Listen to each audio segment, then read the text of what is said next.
Hello friends, তো সকলে কেমন আছো? অবশ্যই আমাকে কমেন্টে জানাবে। আমি খুব ভালো আছি। ভালোবাসার বাগানের নতুন একটা ভিডিও নিয়ে আবারও চলে এলাম।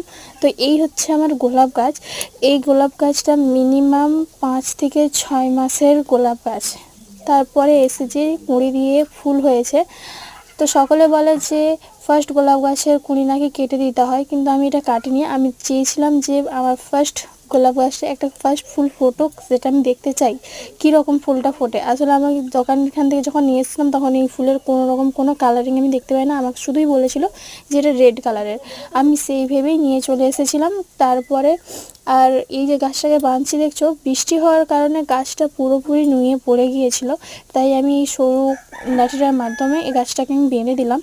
তো প্রথমে আমি শুধু ওই একটা ডালই বেঁধেছিলাম, তারপরে ভাবলাম যে ওই একটা ডাল বাঁধলে আরও যে দুটো ডাল আছে ওটা অনেকটা পরিমাণ ফাঁকা জায়গায় পড়ে যাবে। আবার ওটা যদি কোনো দিন বৃষ্টির কারণে নুয়ে পড়ে যায় তখন, ওই কারণেই দুটো ডাল একসাথে আমি টেনে বেঁধে দিয়েছিলাম।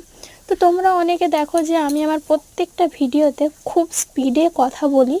আসল কথা, আমার প্রত্যেকটা ভিডিও লেন্থ 11 সেকেন্ড, 12 সেকেন্ড কিংবা 15 সেকেন্ড কিংবা 1 মিনিটও হয় না এরকম।